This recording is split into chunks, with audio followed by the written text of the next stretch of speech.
Boa noite. Nós vamos dar início ao SEAD Debate. Esse SEAD Debate é o primeiro desse ano, de 2014. Nós nos atrapalhamos um pouco com a programação do SEAD Debate desse ano, por conta da gente ter um semestre letivo com calendário específico, e aí a gente não teve o SEAD Debate nem em março, né? E estamos iniciando hoje, com muita alegria que a gente está recebendo o professor Monteiro.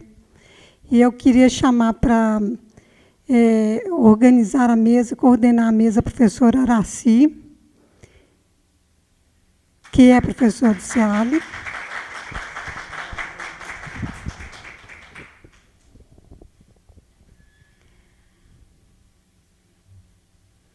Que é quem vai coordenar a mesa e dar as novidades sobre o SEAD Debate do mês que vem, né, Araci?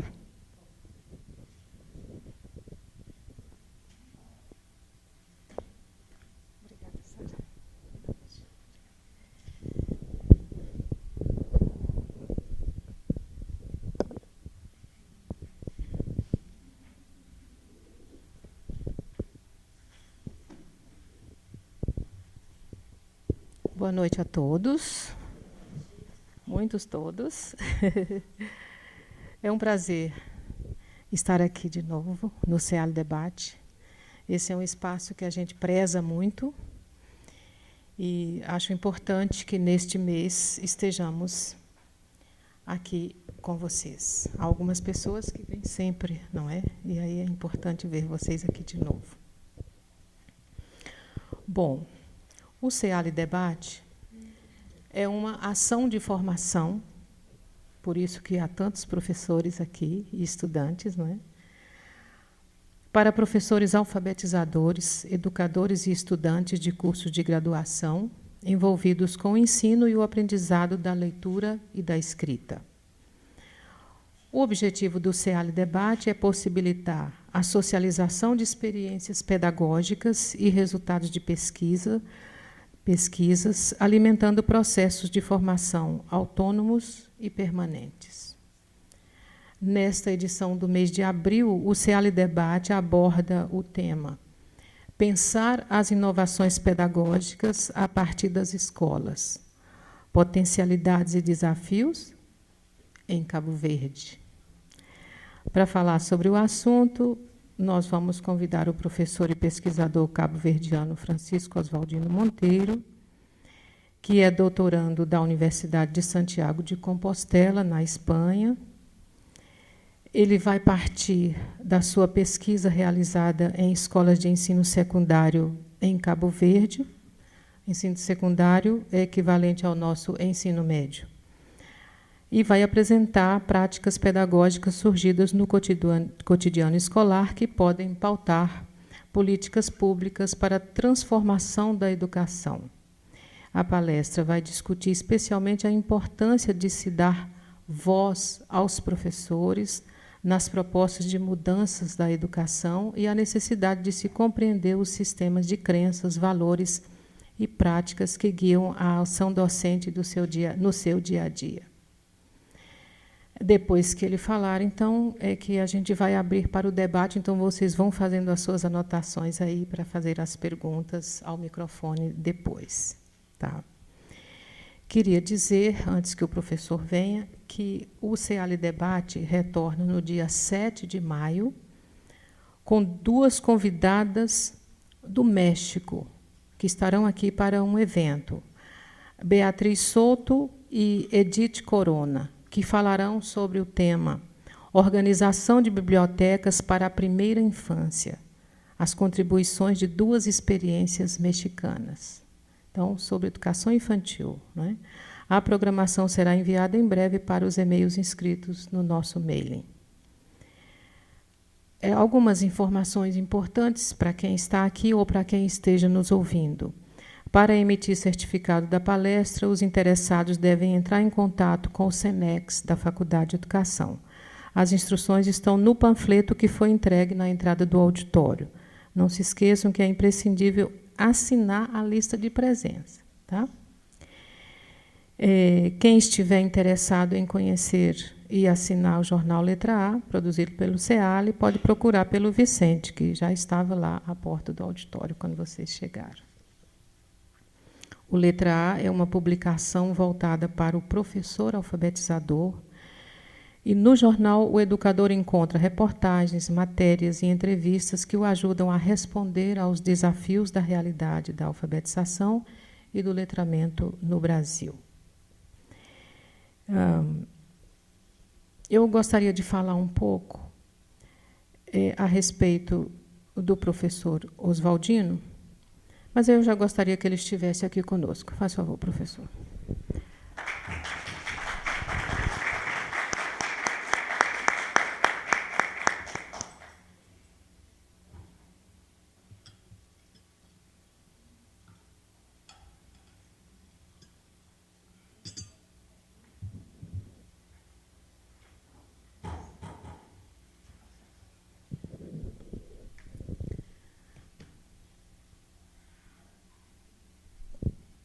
Eu vou tentar ser breve para explicar para vocês por que o professor Oswaldino está aqui.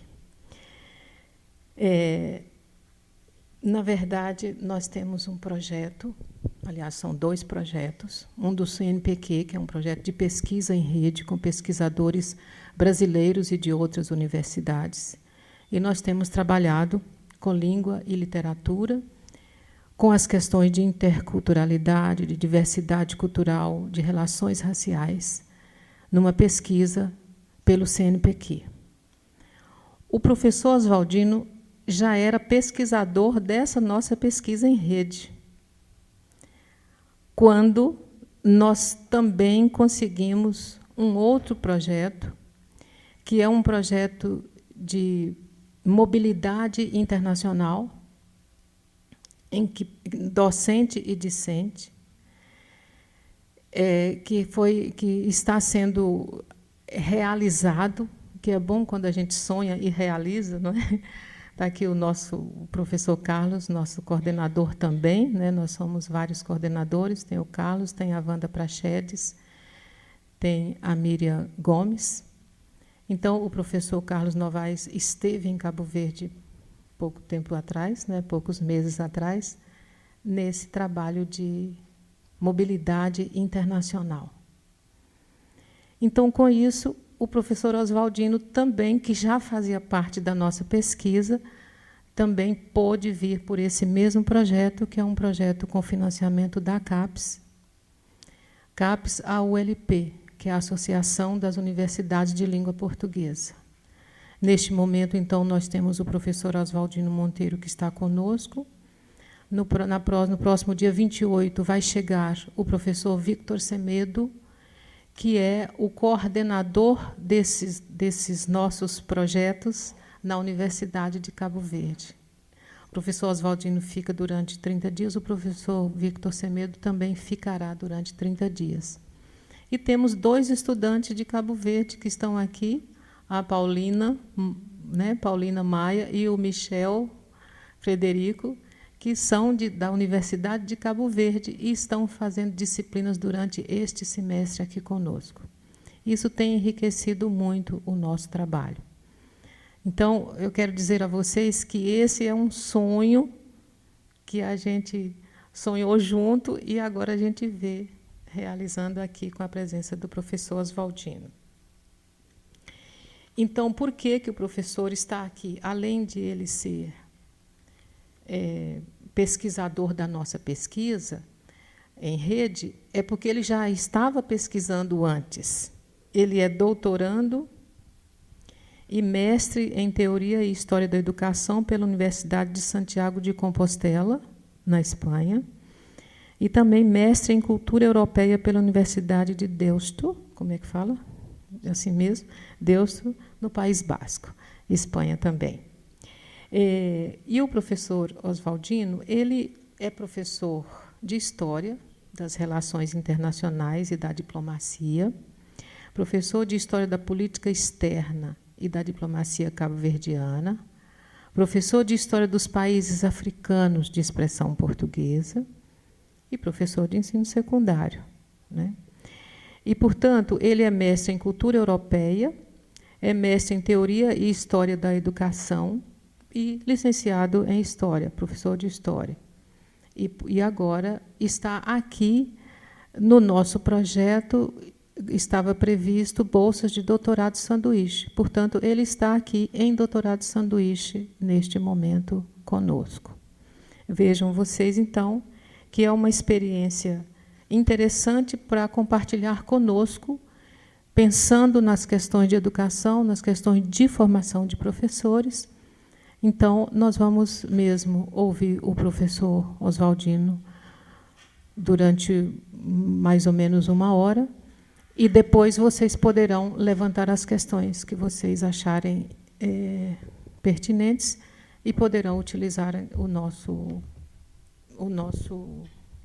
microfone aqui à frente, porque nós estamos gravando, então seria interessante que vocês também se apresentassem, dissessem de onde vêm e possam levantar as suas questões. Então, professor, quero dizer que é um prazer imenso e quero dizer que a palavra é sua para que você possa, então, fazer a sua palestra e nós poderemos debater posteriormente.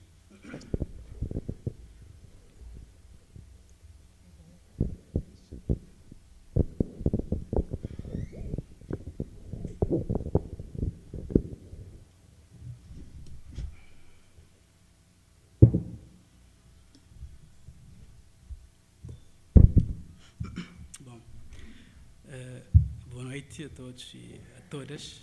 Eu, antes de mais, queria agradecer esta importante oportunidade que se me dá para partilhar, sobretudo o espírito de partilha, não é? Convosco.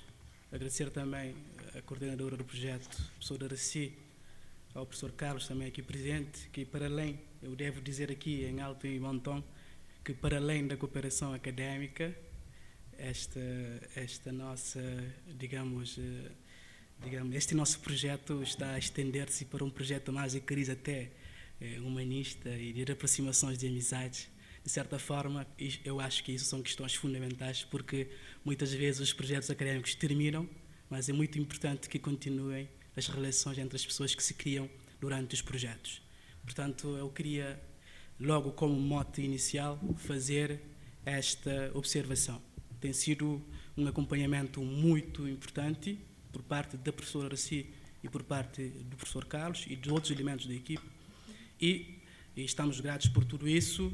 Falo também em nome dos meus colegas cabo-verdianos ali na plateia, e acreditamos que o projeto tem pés para andar e, da minha parte, estarei disponível para que isso aconteça.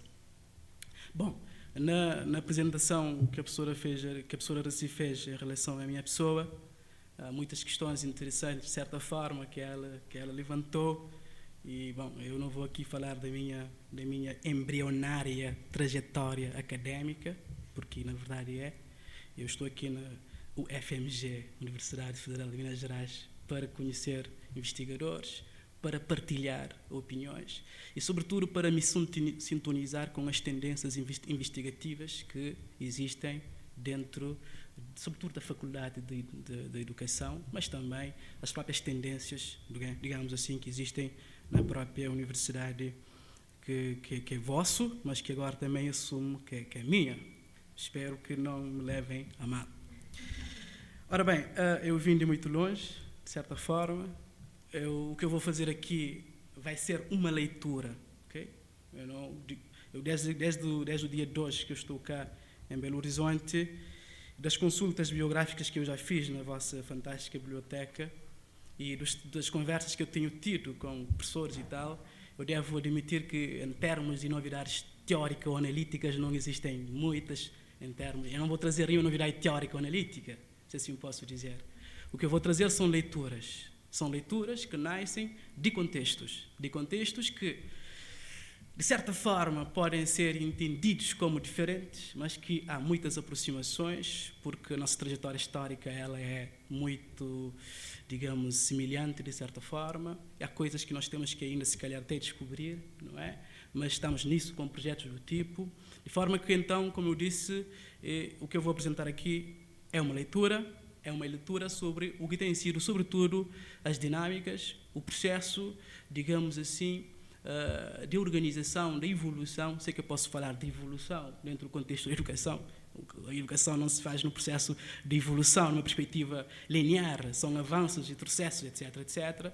Então, eu vou trazer aqui uma leitura. A questão que eu trago aqui, como a professora Aracy já fez referência, tem a ver com o tema que aqui os apresento, que é pensar as inovações pedagógicas a partir das escolas, potencialidades e desafios em Cabo Verde. Antes disso, duas observações.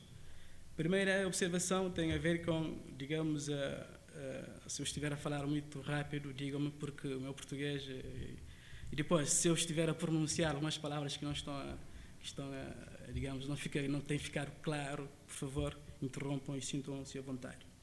Ora bem, para entrar na parte mais importante, que é efetivamente as questões que eu trago aqui, eu vos apresento então, ali na tela maior, aquilo que vai ser o sumário da nossa apresentação. Um dos primeiros pontos, este breve enquadramento que eu já fiz, que a professora Aracy também, de certa forma, já fez. Depois, o segundo item estará relacionado com o ensino secundário cabo-verdiano, entre as heranças históricas e os retos atuais, a problemática da formação docente. Na minha perspectiva, não se pode, mesmo que estamos hoje 40 anos depois da independência de Cabo Verde, a independência foi conquistada em 1975, sensivelmente 40 anos. Temos heranças, na minha perspectiva, temos heranças evidentes ainda da educação colonial.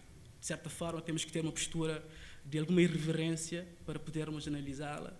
E, numa perspectiva mais daquilo que o Achille Mbembe chama uma certa campanha transversal, de mesmo, sobretudo, de descolonizarmos a nossa mente e, a partir da própria descolonização da educação, que é um instrumento fundamental. Então, desde agora, eu fiz referência ao Achille Mbembe, que eu vou apresentar como sugestão biográfica, que para mim, neste momento, é um dos principais pensadores africanos na área de ciências sociais, que eu gostaria muito que os meus caríssimos colegas e também os estudantes tivessem acesso, se querem ter esta perspectiva mais irreverente ao conhecimento, sobretudo à epistemologia norte que se nos oferece, e tendo essa perspectiva mais de, como Boaventura isso chama de uma certa epistemologia do sul, e tendo esta postura crítica em relação às questões que se nos apresentam. O terceiro ponto na minha apresentação será lições e silêncios da trajetória de formação dos docentes do ensino secundário em Cabo Verde. A seguir, tentarei abordar a questão das inovações pedagógicas a partir das escolas, potencialidades e desafios, que ao fim e ao cabo será, digamos, o ponto fulcral da minha apresentação. E ainda terei que abordar a questão: o que fazer com as práticas inovadoras? Essa ideia surgiu-me quando estive, digamos, a organizar o PowerPoint. Então, o que fazer com as práticas inovadoras? E aqui, com certeza, vocês serão chamados a intervir. O que é que vocês têm feito com as práticas inovadoras que têm surgido nas escolas? Tem havido movimentos sólidos, coesos, do seu alargamento, do seu estudo, do seu acompanhamento? Eu também gostaria muito de recolher algumas perspectivas em relação a esta questão. Depois, como eu disse, também, como se trata de partilha, eu terei a honra de vos, uma perspectiva de sugestão, porque também eu sei que são autores que já conhecem, de vos sugerir algumas leituras, mas também numa perspectiva mais africanista, de grandes intelectuais que, infelizmente, o conhecimento hegemónico, de certa forma, não permite que nós tenhamos acesso. Ora bem, de certa forma, essas duas questões serão questões que orientarão a minha exposição. Como se posicionam os docentes em relação às medidas de inovações pedagógicas superiormente determinadas? Que estratégias devem ser adotadas, com vista à potencialização das práticas pedagógicas inovadoras no contexto alargado das mudanças educativas? Então, tive que arranjar essas duas questões, de certa forma, para também vos, digamos, contextualizar naquilo que vai ser o debate que eu tentarei aqui apresentar. Bom, então comecemos pelo primeiro ponto do sumário. que é o ensino secundário cabo-verdiano entre as heranças históricas e os retos atuais, a problemática da formação docente. Ora bem, eu não vou demorar muito tempo neste debate, nesta questão, porque, de certa forma, não é, digamos, o ponto fulcral da apresentação, mas eu, enquanto professor de História, não me atrevo a dizer historiador, porque, na verdade, não sou. Enquanto professor de História, eu acredito que entender, neste momento em Cabo Verde, as dinâmicas do desenvolvimento, da implementação do ensino secundário em Cabo Verde requer o reconhecimento do próprio processo de introdução da instrução pública em Cabo Verde. Aqui, os dados históricos, os documentos históricos estão evidentes, não é? Só se fala efetivamente na introdução de um sistema de instrução pública em Cabo Verde no século XIX. Acredito que também nas demais colónias é a mesma coisa, não é? O caso concreto do Brasil, que já tinha tido a independência em 1822, nós iremos analisar um pouco esta questão da independência do Brasil, como é que vai contribuir para uma certa, digamos, um recondicionar, se eu posso assim dizer, da própria colonização portuguesa em África. Bom, então é preciso ter em conta essa questão. E a instrução pública em Cabo Verde, ela foi introduzida enquanto tal, sobretudo a partir da segunda metade do século XIX. Não é? Há historiadores e há perspectivas historiográficas que nos dizem que em Cabo Verde, desde os inícios da colonização, no século XV, já se tinha, digamos, uma certa forma, alguns restícios de instrução de uma forma sólida, mas não, historicamente, na minha perspectiva, isso não está muito bem fundamentado, não é? E até historiadores, isso são ideias colonialistas, de certa forma, que foram difundidas nos finais do século XIX e no contexto do regime salazarista. Há perspectivas históricas e até políticas em Cabo Verde que dizem que a colónia, Cabo Verde, foi um exemplo também, no quadro até do lusotropicalismo de Gilberto Freire, foi um exemplo, digamos, da colonização, portanto, portuguesa, não é? Na perspectiva do lusotropicalismo, da visita que Gilberto Freire fez a Cabo Verde, e que depois veio dizer que, na verdade, não é bem assim, e que os intelectuais, os claridosos, ficaram totalmente chateados, mas isso mesmo é um outro debate. Então, é preciso ter em conta, então, que o sistema de instrução, enquanto tal, ele vai ser introduzido fundamentalmente nos finais do século XIX, por várias razões. Primeira razão, primeiro porque, na minha perspectiva, não se pode falar da introdução de um sistema coeso de instrução nas colónias se, na verdade, nem na metrópole a própria instrução estava bem estruturada. Este é um facto simples e é um ponto de partida. Nós sabemos que Portugal, o regime salazarista, o Estado Novo, termina em 74 como um país praticamente analfabeto. Não é? E todas as dinâmicas que nós temos da introdução, do desenvolvimento da instrução, ela vai começar na metrópole, sobretudo a partir da década de 30 do século XIX, com várias reformas que vão surgir. Ora, na minha perspectiva, não faz sentido falar, olha, em Cabo Verde e em outras colónias tivemos a instauração de um sistema de instrução forte, se na verdade nem sequer na própria metrópole existia. Não é? É preciso ter este ponto em análise. O segundo ponto é entender também que o próprio contexto do século XIX, o liberalismo, certo, vai permitir um certo debate, aquilo que eu chamo de apropriação social do discurso da importância da educação. Nós temos isso em Cabo Verde. Vai haver, a partir da segunda metade do século XIX, uma certa apropriação social da importância da educação. São os terratenentes, são os grupos muito bem identificados que começam a ver a própria importância, digamos, da instrução como instrumento fundamental da própria mobilidade social. Também é preciso ter isso em conta. Esses elementos me servem, de certa forma, para distanciar-me de posicionamentos que dizem que, desde o século XV, nós temos um sistema de instrução razoavelmente bem organizado. Na minha perspectiva, isso carece de dados heurísticos em termos de fundamentos. Portanto, há perspectivas que falam disso, há historiadores que falam nessa perspectiva, mas eu me distancio, heuristicamente falando, desses posicionamentos. Depois há um outro elemento interessante, o porquê de uma reorganização da própria política colonial. O desenvolvimento da instrução pública, ela acaba por ser, sobretudo no século XIX, a partir da independência do Brasil, sobretudo em 1922, ela acaba por ser um instrumento fundamental para, digamos, o regresso de Portugal às colónias africanas. Como dizia o Valentim Alexandre, digamos, num livro interessante, não é? Procurem novos Brasis, de certa forma. Portugal vai à África para procurar novos Brasis. E o século XIX, como sabemos, é um contexto de colonialismo, mas um colonialismo tanto quanto científico. Todo o conhecimento antropológico que foi produzido foi posto praticamente a favor do próprio colonialismo. Então, a colonização já era apenas a simples presença dos portugueses. Aí, a introdução de um sistema instrutivo muito forte acaba por ser um aspecto fundamental para a concretização da própria colonização. Então, tomem isso em conta. Eu disse que eu não ia falar muito sobre isso, mas a tentação histórica não me deixa, por isso nós podemos, depois, no debate, falar mais disso.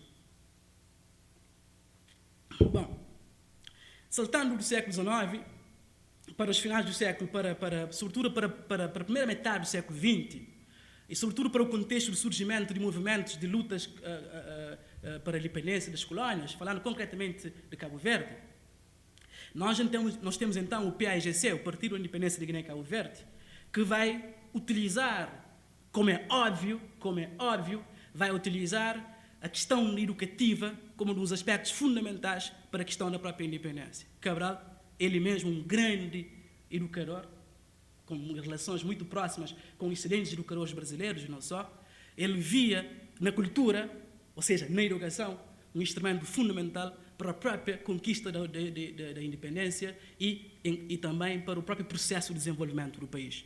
Então, nós temos aqui também o próprio projeto de libertação, não é? O próprio PAIGC toma a questão da educação, como é óbvio, aqui não há nenhuma novidade, como um instrumento fundamental, portanto, para o processo de luta pela libertação. Tanto é que em Guiné-Bissau, nas conquistas que o PAIGC ia fazendo, não é? Na libertação das zonas que o PAIGC ia fazendo, Cabral ia também instaurando, o PAIGC ia instaurando escolas para a alfabetização das pessoas libertárias, da população libertária. Esse é um aspecto muito importante, porque Cabral entendeu que a base da luta, de certa forma, a base da independência, a base da autodeterminação, estaria a residir-se na conquista da própria autonomia cultural e educativa.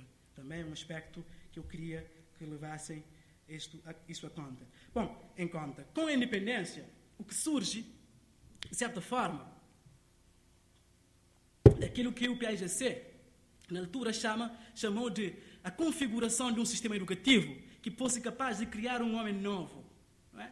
Aqui também teria pano para debates incríveis em relação àquilo que é um homem novo. É um homem que era mais dado ao partido único que se vai implementar? É um homem enquadrado dentro dos preceitos ideológicos do partido? São outras questões que também podem aqui ser levantadas. De todo modo, o que eu tenho que sublinhar é que a independência nacional, em 75, com a independência nacional, vai surgir o discurso de que, na verdade, o instrumento fundamental para o desenvolvimento do país era a educação. Um país pobre e colonizado é diferente de um país pobre e independente. Como sabem, na própria história da escravatura, o próprio escravo, em certos momentos, ficou bastante afrontado com a liberdade que se lhe deu. Porque se, enquanto escravo, pelo menos podia ter um café, um almoço, um jantar, mas enquanto independente teria que buscar por suas próprias mãos, seus próprios pés, mecanismos de sobrevivência. Então, começou a surgir em Cabo Verde todo esse discurso, eu digo discurso, nós iremos depois ter uma sessão sobre a questão do discurso, porque também, na verdade, acaba por ser discurso, toda esta questão da apropriação, da importância da educação, enquanto elemento fundamental para lutar contra as dificuldades que o país, ora independente, enfrentava. Não se esqueçam que Cabo Verde, já disse, foi independente em 75, certo? Com uma conta bancária de cerca de 700 contos cabo-verdianos, 7 mil euros, de certa forma, uma conta bancária do Estado, 7 mil euros, $7 mil, mais ou menos.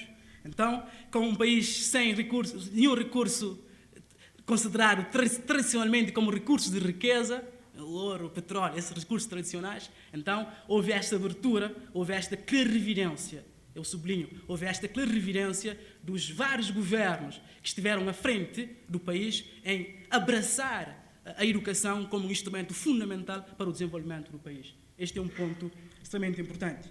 E dentro desta questão da valorização da educação, nós temos, por exemplo, em 1979, a criação da escola de formação dos professores do ensino secundário.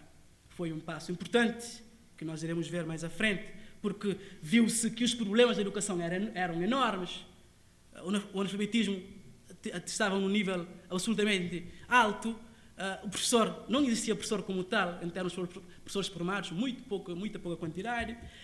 Tomámos a independência em termos de ensino secundário, tomámos a independência com 2 liceus, uma na Ilha de Santiago, Saí da Praia, hoje em dia, na altura, o Liceu Adriano Moreira, hoje o Liceu Domingos Ramos, mas também tínhamos o Liceu Gilianes, em São Vicente, a outra ilha muito importante. Todas as ilhas são importantes, mas em termos de dinâmicas histórico-culturais, também muito importante no panorama de Cabo Verde. E algumas seções. Tínhamos também uma secção do Liceu de São Vicente, na Ilha do Sal. Portanto, conquistamos a nossa independência com 2 liceus.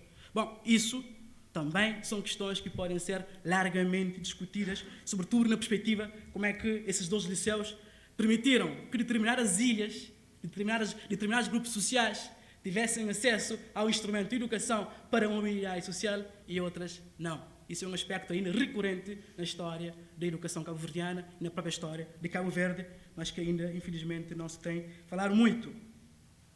Concentrarmos um pouco sobre aquilo que, se calhar, vos interessa mais, que é a questão de formação de professores e da escola de formação de professores. Eu aqui, das minhas investigações que eu tenho feito, eu aqui atrevo-me a apresentar algumas lições que eu posso apontar como lições da trajetória de formação do professor em Cabo Verde.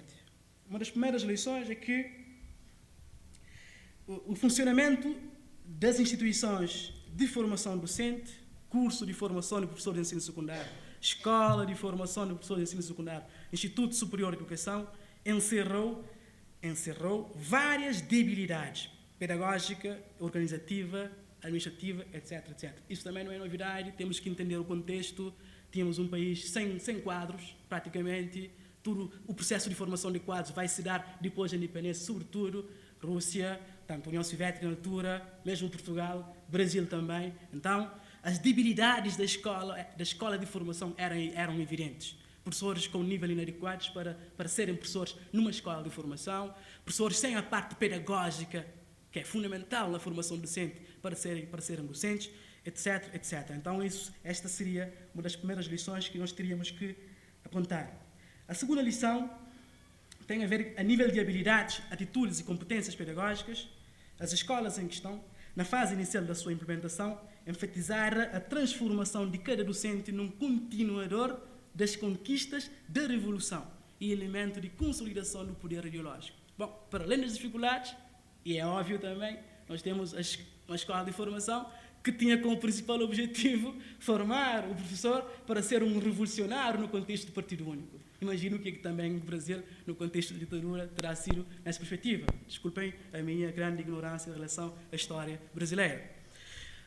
Um outro aspecto importante é que uma das outras lições que nós aqui podemos apontar tem a ver com o facto das várias avaliações externas que foram feitas terem destacado que as instituições de formação docente não estavam focalizadas no modelo de formação que estava sincronizado com a própria sociedade, não é? Com a história, com a cultura do país.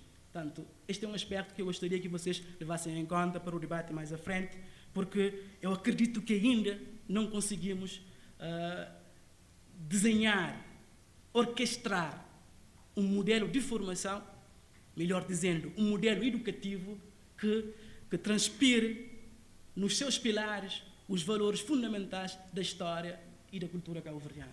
Mas eu não me sinto à vontade para dizer isso, sobretudo porque aqui não há muitos investigadores cabo-verdianos para podermos debater esta questão. Por isso, seria uma questão que são minhas perspectivas, mas que eu gostaria de passar-vos, que nós poderemos discutir mais à frente.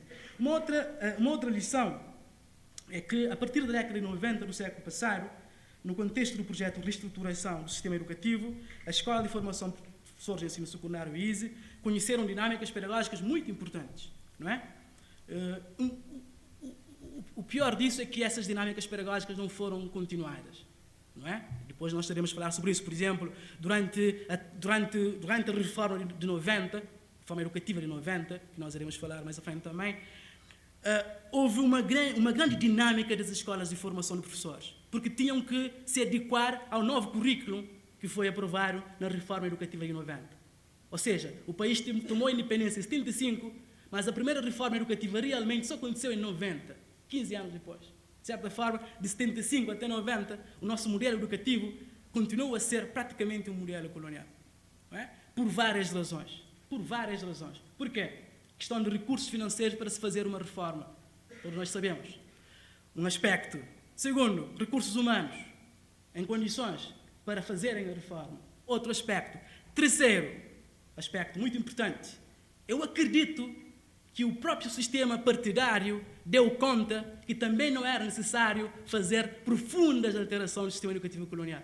Isso aconteceu em Cabo Verde, mas também aconteceu em outros países africanos. Os líderes de partido único viram que a continuidade do sistema educativo colonial era uma forma de afastar a massa do capital cultural que podia ser um instrumento para discutirem o poder também. Nós também podemos discutir isso se vocês acharem interessante. Ora bem, ainda no contexto do ISE, implementou-se, a nível de linhas orientadoras, perspectivas inovadoras a nível de formação docente, por exemplo, a problemática do professor reflexivo, que é um debate desde a década de finais de 80, 90, não é? Com todos esses estudiosos que nós conhecemos, o Skun e o Pernud e por aí fora, a questão do professor reflexivo, as competências transversais, o diálogo entre os contextos local e global. Portanto, na verdade, eu não posso dizer que a partir de 90 a escola de formação esteve distante dos grandes debates pedagógicos que aconteceram no mundo inteiro. Agora, o problema é, aqueles debates eram a nossa prioridade para entendermos o nosso sistema educativo? Ou se calhar não eram apenas preocupações de introduzir modismos pedagógicos no contexto da própria formação docente? Também são questões que eu posso levantar. Como podem ver, a minha apresentação está sendo mais cheia de questões do que próprio eventuais esclarecimentos. Mas isso também é para provocar o debate. Bom, a trajetória das duas instituições em questão, com os seus pontos de sucesso e intermináveis debilidades, mostra-nos que não se conseguiu edificar uma política de formação dos docentes de ensino secundário sólida e contínua em termos de princípios teórico-científicos e pedagógicos. Uma escola, apesar de ter sido fundada em 79, até finais da década de 90, eu acredito que não se pode falar numa escola de formação, no sentido epistemológico, princípios, linhas orientadoras, preocupações com a formação docente, valor do estágio, valor da prática educativa. Eu tenho algumas dúvidas para dizer se, na verdade, nós podemos falar de uma escola como tal, com uma tradição, com um reconhecimento evidente dos ganhos do percurso, dos elementos que podem ser transformados ou podem ser tidos como elementos orquestradores da própria escola. Silêncios. Eu considero que a trajetória de formação docente em Cabo Verde tem alguns silêncios importantes. Eu considero que esses silêncios são importantes para... Nós temos que reconhecer esses silêncios e nós temos que trabalhar com esses silêncios para podermos reformatar ou reorganizar os próximos passos que queremos dar dentro da formação docente. Alguém já disse, não me lembro quem, que a melhor forma de preparar o futuro é conhecer o passado. Então, não podemos passar uma borracha, não sei se é borracha que se diz no brasileiro, sobre o passado e tentar introduzir aquilo que eu chamo, tentar insuflar, digamos, a própria escola com ideias inovadoras, se na verdade nós não temos conhecimento do que foi a nossa trajetória. O que é que nós fizemos, o que é que nós aprendemos, o que fizemos mal, o que não fizemos mal, o que é que nós podemos recuperar para futuros passos que nós queremos dar. Portanto, a melhor forma de se preparar o presente e o futuro é precisamente conhecer o passado. Bom, há um aspecto muito importante que muitos críticos dizem, alguns críticos dizem, sobretudo dos estudos de avaliação que foram feitos em relação à escola de formação, que tem a ver com os níveis académicos dos candidatos à formação docente. De certa forma, dizem que foram os piores alunos que foram para a escola de formação de professores. Não é? Foram alunos que não tiveram oportunidade para saírem para a formação no exterior, sobretudo em Portugal e no Brasil. Então, a escapadela, se assim posso dizer, foi a escola de formação docente. há críticos, há consultores da Unesco que falam disso e que acham que, de certa forma, isso também poderá contribuir para condicionar a qualidade do professor. Bom, eu aqui não concordo, digamos, 100% com essa perspectiva, porque, bom, não é porque estou a falar por mim, porque eu passei pela Escola de Formação Docente, essa escola no ISE, nos finais da década de 90, e eu vi lá que há pessoas também que se optaram livremente por ser professor.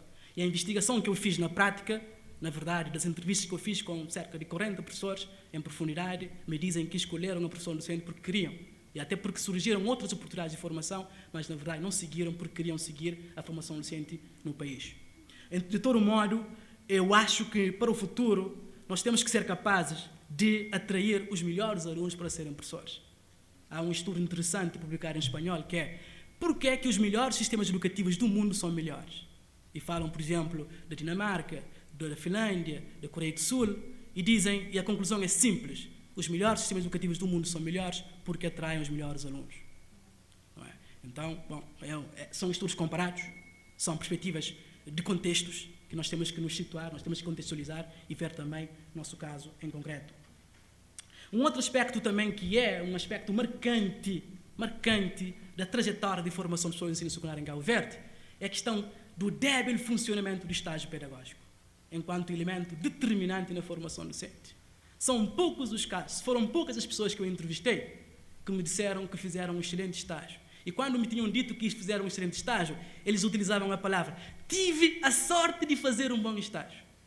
A própria expressão tive a sorte é um aspecto que me levou a questionar muito, porque há mais casos de insucesso, não só dizer insucesso final da aprovação, só dizer acompanhamento. O trabalho do orientador, o trabalho supervisor, o trabalho da universidade em acompanhar os estagiários. Este é um aspecto também, eu considero que é um aspecto que tem sido silenciado, e os professores das antigas escolas de formação que eu entrevistei me disseram claramente, nós temos que rever toda a nossa política do estágio pedagógico, que acaba por ser um pilar fundamental, todos nós sabemos aqui, que é um pilar fundamental para a formação docente. Por exemplo, eu trago aqui dois testemunhos, dois trechos de um orientador de estágio, que diz o seguinte: a minha discordância vai para a forma como o estágio está estruturado e pensado. A ausência do formador, a atribuição de função de orientador a pessoas sem a formação essencial para tal, é gritante fazer um estágio em filosofia em 2 meses e meio e a falta de um pedido formal à direção da instituição. Urge repensar e credibilizar o estágio pedagógico, que para muitos pode ser um conceito vão, vazio, mas que para mim é e será indispensável para um ensino de qualidade que tanto apelamos e ambicionamos. Para isso, há necessidade de oferecer uma melhor e maior formação que exige uma maior atenção, controle, rigor, exigência, criatividade, profissionalismo e responsabilidade. Esse trecho, eu acho que de certa forma, sintetiza as principais dificuldades que se enfrenta relativamente ao estágio pedagógico no ensino secundário. Eu estou a falar do ensino secundário, do ensino médio, ok? É preciso ter isso em conta, porque as dinâmicas de formação no professor do ensino fundamental, como vocês dizem aqui no Brasil, poderia ser, eventualmente, diferente. Um outro silêncio é o desfilar do rosário das dificuldades humanas e materiais que as instituições formadoras experimentaram, aconteceu em paralelo com a sucessão de ideias pedagógicas inovadoras a nível de teorias de formação docente. Isso é um aspecto importante. Nós temos um desfilar do rosário das dificuldades humanas e materiais. Eu, quando fiz a entrevista aos professores da escola de formação, dos professores de ensino secundário, de certa forma, chegou o momento que eu disse, olha, esses senhores professores, que também foram meus, eles não me disseram, mas se calhar eles estão com alguma angústia, porque eles, em determinados momentos, tentaram introduzir ideias novas, mas presenciaram durante 30 anos que essas ideias novas não tiveram efetivamente resultados evidentes. Eu acho que quando alguém presencia durante 30 anos que as suas ideias novas não conseguiram ter um impacto efetivamente, bom, de certa forma eu acredito que poderá ser angustiante. Bom, um outro aspecto em termos de silêncio tem a ver com a existência de programas de formação contínua enquanto etapa complementar indispensável à formação docente. Bom, este é um aspecto marcante da política. Eu posso falar da política. Tinha alguma dúvida se eu posso falar da política de formação dos professores de ensino secundário em Cabo Verde? Tinha alguma dúvida? Portanto, existe este déficit que é, digamos, a falta não existe a formação contínua. Há pessoas eu entrevistei professores com 30 anos de experiência que nunca tiveram uma secção de formação contínua desde do último dia que estiveram na formação. Bom, e depois da formação que eles fizeram, houve várias novidades, houve novo currículo, houve novas ideias, etc. Houveram novas ideias, etc. Bom,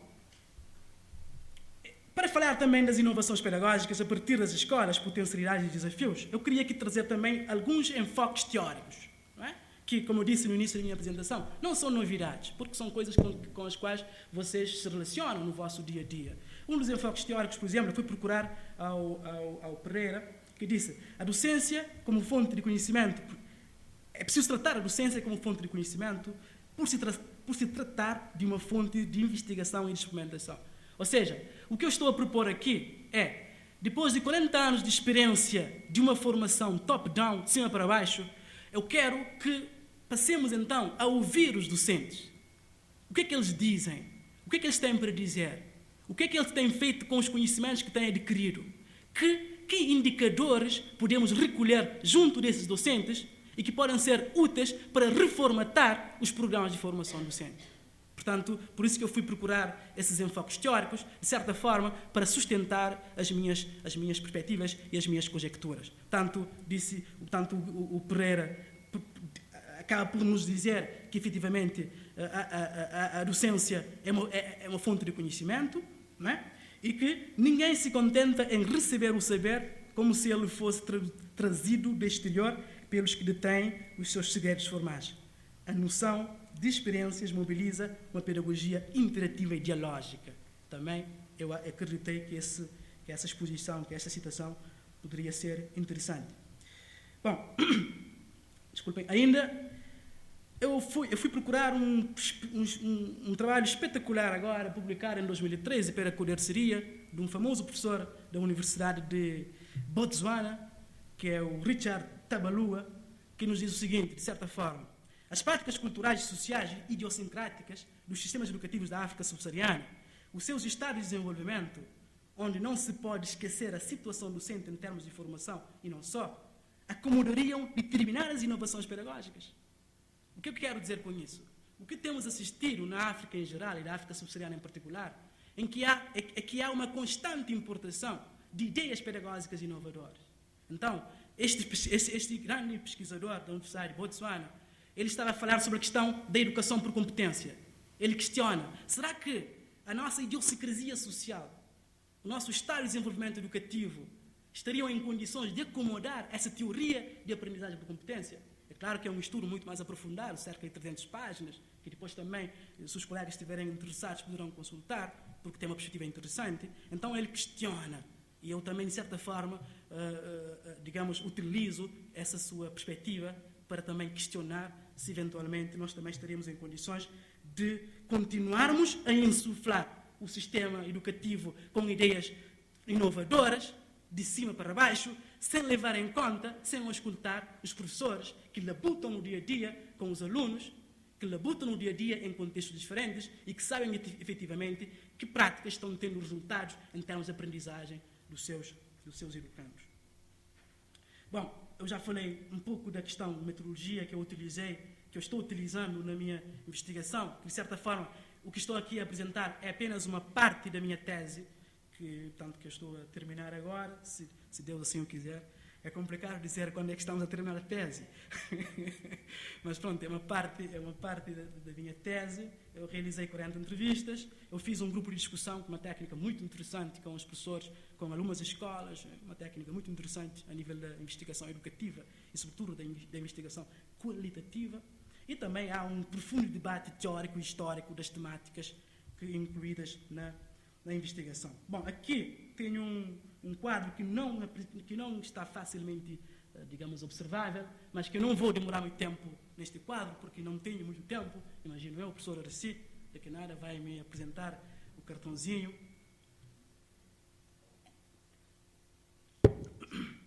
Então, o quadro, antes de falarmos das inovações, este quadro, de certa forma, sintetiza o perfil dos professores que eu entrevistei. Por exemplo, quando eu questionei sobre as razões da escolha da profissão, a maioria disse por gosto, falta de alternativas. Falta de alternativas vem logo depois de gosto. Este é um aspecto importante. Não é? O pessoal não tem para onde ir, então aconchegamos aqui na profissão docente. Este é um aspecto importante. Início da atividade docente sem formação. Este é um aspecto importante. Em Cabo Verde, como eu disse, logo após a independência não haviam professores. Muitos que eram professores eram alunos que tinham acabado o ensino secundário. Então foram utilizados, foram recrutados, foram contratados como professores e foram gostando da profissão. E muitos decidiram seguir a profissão docente pelo facto de terem tido a experiência de serem docentes. Eles dizem mesmo isso.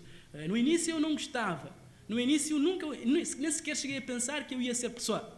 Contudo, depois de ter experimentado 1 ano ou 2 anos, eu disse, olha, eu quero seguir esta vida.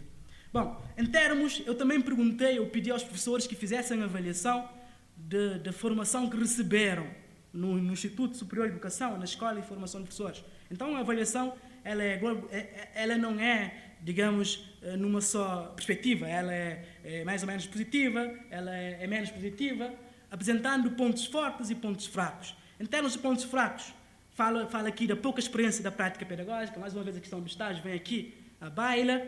Fala-se também da questão da debilidade no desenvolvimento de atividades de estratégia que visam o desenvolvimento da mentalidade docente. Aliás, desculpem.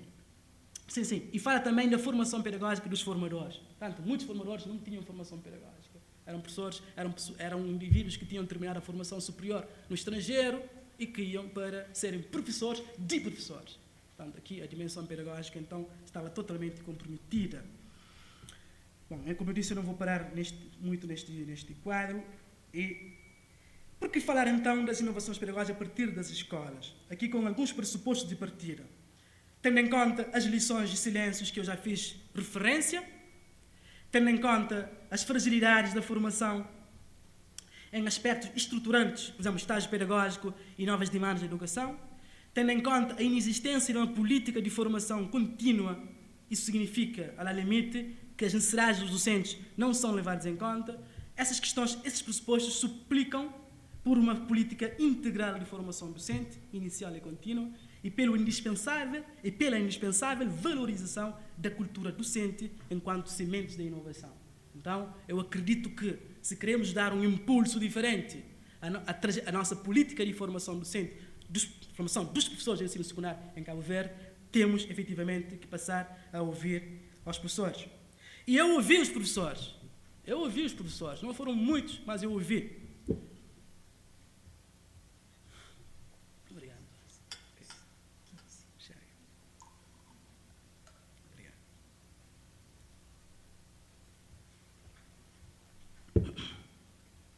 E eu ouvi, como eu disse, eu ouvi os professores, de várias escolas, cerca de 8 escolas de ensino secundário, com um perfil diverso, porque o perfil diverso é uma característica evidente dos docentes de ensino secundário em Cabo Verde. Há uns que começaram como educadores de infância, que terminam como professores de ensino secundário, não é? Há uns que começaram como educadores de ensino fundamental, que depois terminam como professores de ensino médio. Há uns que começaram por fazer uma formação a nível de professores de ensino fundamental, depois, devido, digamos, às chances que a formação foi oferecendo, também foram chegar, digamos, aos docentes de ensino médio. Vamos analisar, então, algumas potencialidades que eu acho que devem ser valorizadas e que devem ser mobilizados enquanto elementos estruturantes da política, das futuras medidas em relação às políticas de formação docente. Uma das potencialidades é a questão da disponibilidade dos docentes em partilhar as suas necessidades em termos de formação contínua, competências que almejariam desenvolver. Portanto, eu quis ouvir dos professores o que é que eles acham que eles precisam desenvolver mais.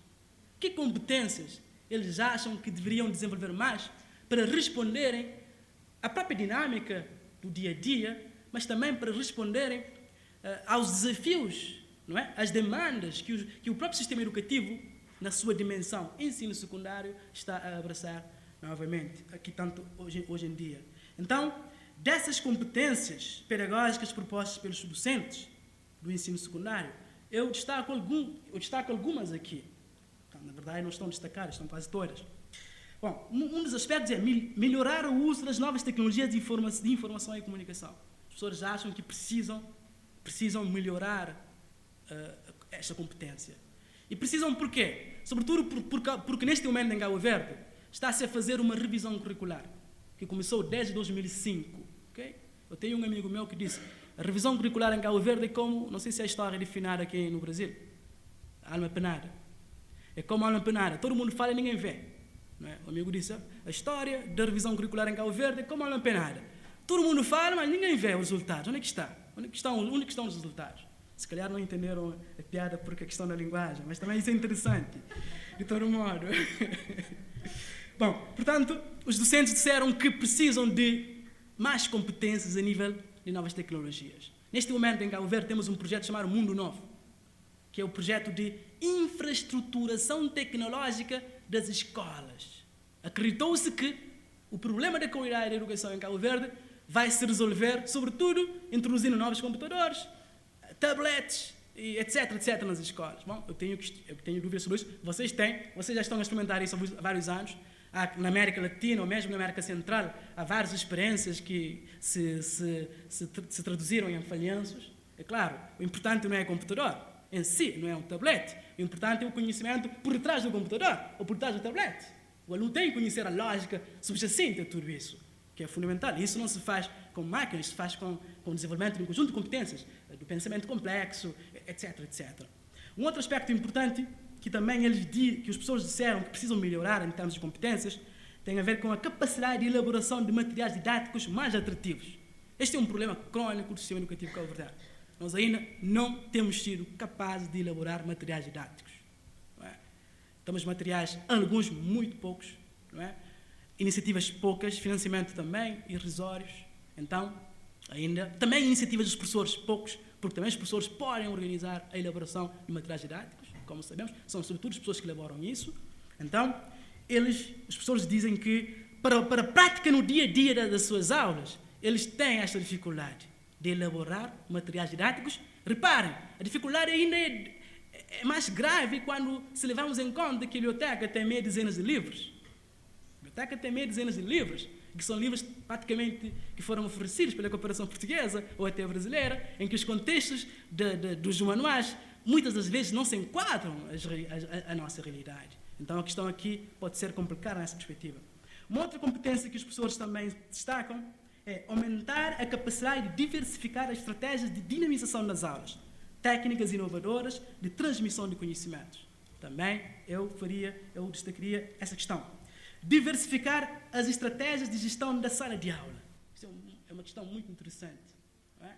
Porque, bom, temos assistido ao surgimento de situações de conflito por várias razões, a questão da própria dinâmica social e a dificuldade que é ou que não é, que é quando não temos instrumentos, não é? E os professores acham que precisam melhorar as suas capacidades de gerir a sala de aula. A sala de aula como um contexto de conflitos, como um contexto de ideias diversas, como um contexto de diversidade. Então é preciso que o professor também melhore a sua competência. Eles disseram isso em relação a esta questão. Uma outra questão tem a ver com aumentar a capacidade de entender as fases de desenvolvimento da aprendizagem. Aqui tem a ver mais com a questão da psicologia da aprendizagem e do desenvolvimento.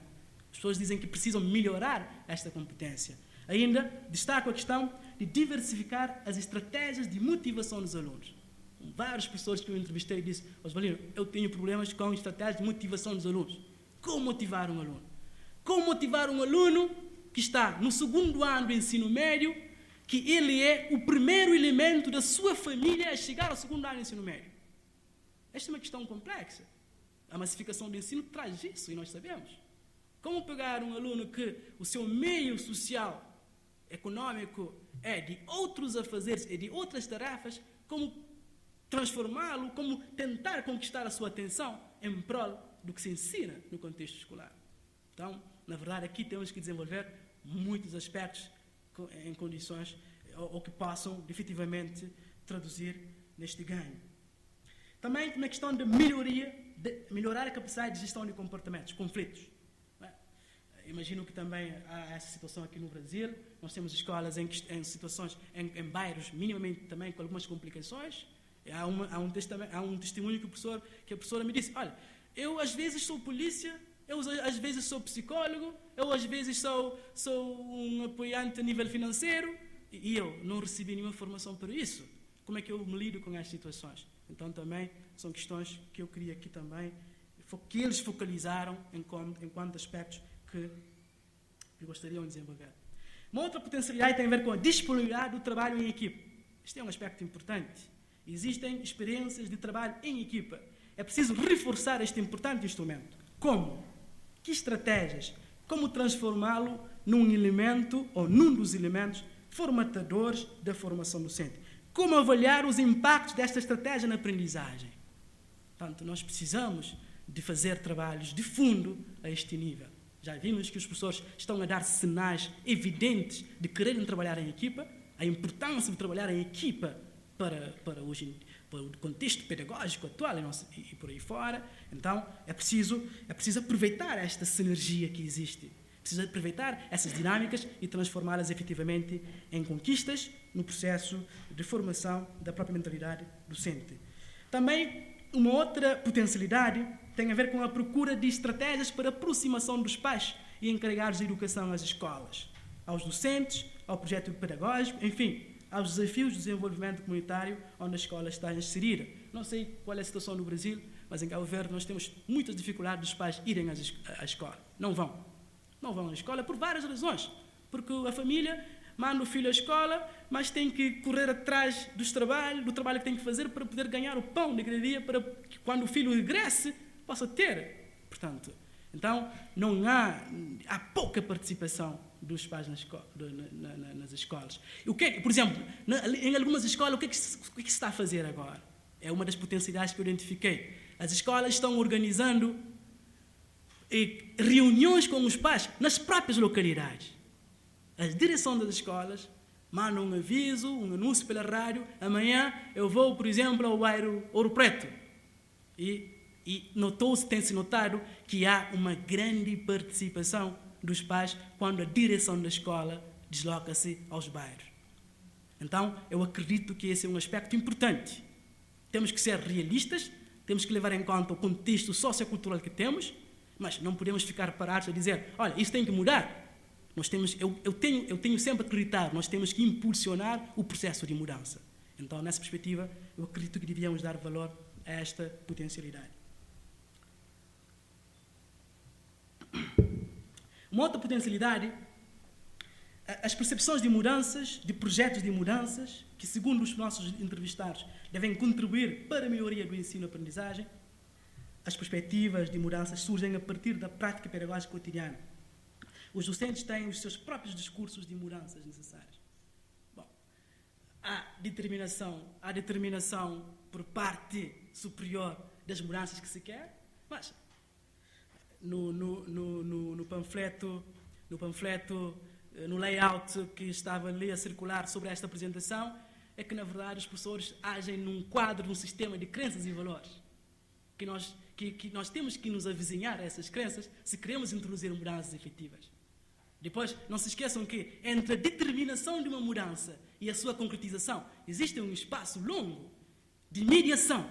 Muitas vezes a própria mudança chega ao professor vazia em si, porque há todo um processo de passagem do ministro ao diretor-geral, e quando chega, muitas vezes pode chegar num processo, e não há um processo de acompanhamento. Bom, não tenho muito tempo, eu só aqui vou apresentar alguns desafios, muito rapidamente, que eu acredito que devem ser levados em conta. Um dos desafios é sintetizar o percurso de formação dos docentes do ensino secundário, em termos de ganhos da trajetória, e a partir dele lançar as âncoras da reflexão contínua sobre a matéria. Como eu disse no início da minha exposição, a melhor forma de perspectivar o futuro é revisitar o passado. Romper com o paradigma de uma postura decisória top-down. o ensino secundário cabo-verdiano tem sido continuamente insuflado com retóricas de inovações pedagógicas. O meu amigo Carlos, no outro dia, estivemos a falar sobre isso, ele disse, Osvalino, aqui também no Brasil também é assim, tem havido muitas retóricas de inovações. Bom, claro que tem havido. Bom, mas isso são questões que temos de levar em conta e é preciso também levar em conta, desculpem a minha, tanto as perspectivas dos docentes. Instituir nas escolas equipas com responsabilidade de reflexão constante e exclusiva sobre a gestão pedagógica. Temos que nos incidir no acompanhamento, no processo. É preciso valorizar os docentes, atribuir um estatuto às suas experiências. Isso também acredito que é um aspecto de destaque. Urge criar condições adequadas e, concomitantemente, instaurar mecanismos sólidos de seguimento. Bom, o que fazer com as práticas inovadoras? Como podem ver, estão ali algumas reticências, foram deixadas de propósito, porque, efetivamente, a minha ideia era ouvir-vos. O que é que vocês têm feito, como eu disse no início, com as práticas pedagógicas inovadoras que têm observado nas vossas escolas? Bom, eu acredito que devemos implementar estruturas com capacidade técnica e de recursos com vista a trabalhar conjuntamente com o docente, visando o desenvolvimento das competências identificadas. Nós temos este problema em Cabo Verde. Não há estruturas de acompanhamento na prática, por várias razões, que nós podemos debater mais à frente. Bom, como eu disse aqui, porque de partida se trata, eu sugeria para quem se interessasse para esta questão educativa, numa outra perspectiva, sobretudo esta questão do debate pedagógico, uma outra perspectiva. Então, eu destacaria as publicações aqui, como que estão ali, tanto com certa frente, por exemplo, o ARMAT, What Colonial Education Did to Africans, o que a educação colonial fez aos africanos, isso é importante.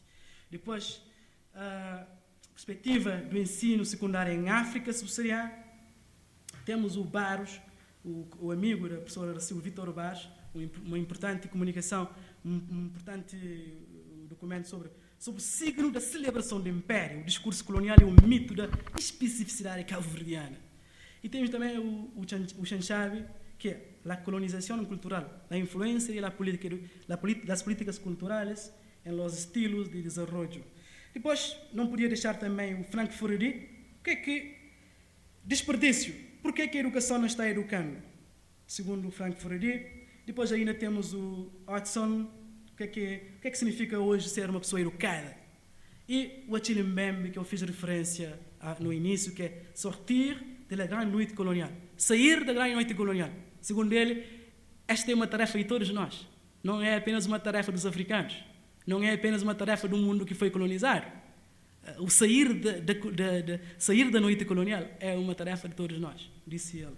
Depois temos o Tabulawa, que eu já disse. Depois temos o Atyungo, que é um escritor na área de literatura, professora muito interessante. O Atyungo tem trabalhos no nível literário muito interessante, que eu também aqui gostaria de surgir. Muito obrigado pela vossa atenção. Eu vi que há pessoas que estavam a dormir, mas isso faz parte também.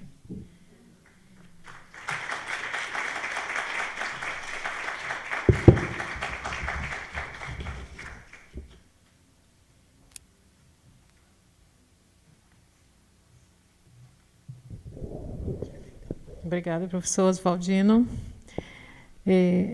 E agora nós podemos abrir o nosso debate, não é? Quem gostaria de não só responder à pergunta que o professor deixou para nós, as reticências para nós preenchermos, não é? O que fazer com as práticas inovadoras, mas também quem desejar fazer alguma intervenção, alguma pergunta ao professor Oswaldino, pode se manifestar aqui à frente. Poderá se apresentar. Já está ali um microfone na mão do Vicente.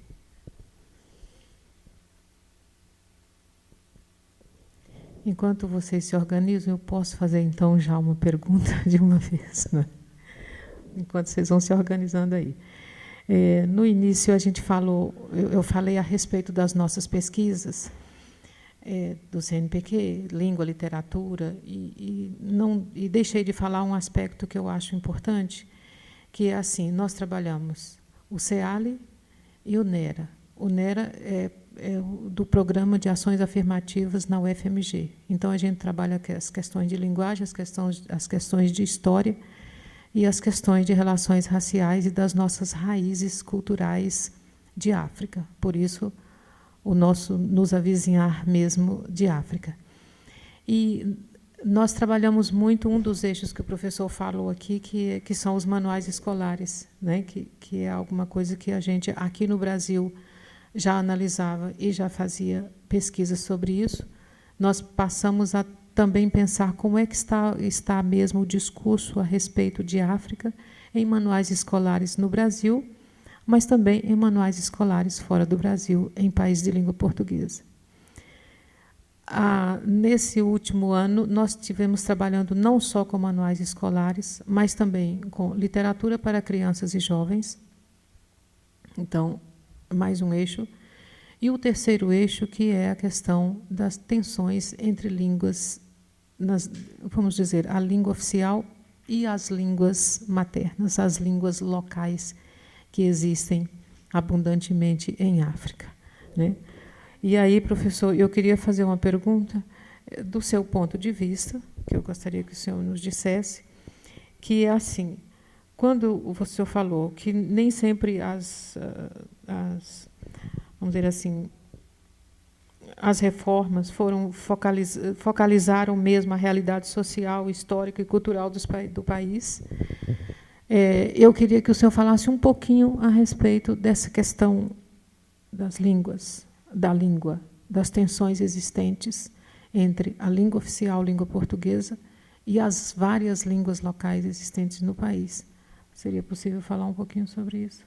Esse é um aspecto da nossa pesquisa e que, em África, isso é muito forte, porque é uma distância muito grande entre a língua oficial e as outras línguas. Bom, muito obrigado, professora. Bom, desde logo, ressalvar que a área das línguas não é, na verdade, a minha área de intervenção. Contudo, como cabo-verdiano, é uma questão muito debatida em Cabo Verde e não há um cabo-verdiano que não tenha uma opinião sobre a matéria. Por isso, também aproveito para aqui, portanto, apresentá-la. De todo modo, como eu disse, se nós formos, por exemplo,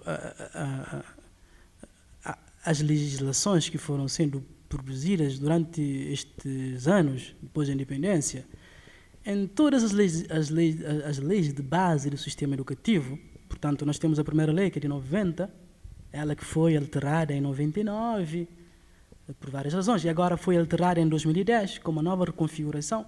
Um dos aspectos fundamentais que nunca sofreu alteração é mais ou menos isso, que é a educação enquanto elemento fundamental para a valorização da história e da cultura cabo-verdiana. Isso está lá muito bem estampado. Agora, a questão que surge é o seguinte: como é que se valoriza a história, a identidade e a cultura de um país se nem se ensina a própria história do país, nos vários níveis de ensino? Como eu disse, agora está a decorrer uma reforma, uma revisão. Eles não querem que nós falamos em reforma, mas é uma revisão. Geralmente os políticos, quando fazem uma reforma uma vez, depois não gostam que se fale na reforma, ainda contra-reforma. Se calhar pelo significado da contra-reforma, etc, etc.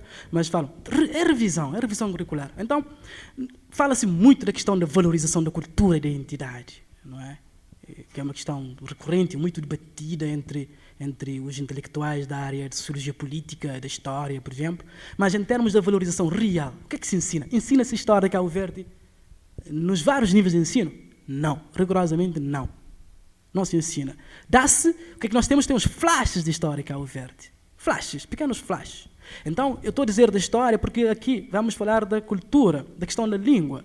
Nós temos no 9º ano, por exemplo, uma disciplina de história, que é uma história mais de 9º ano, portanto, 2º ano, do 3º ano do ensino médio, que seria uma história mais generalista, ocidental, as primeiras civilizações, até a Idade Média.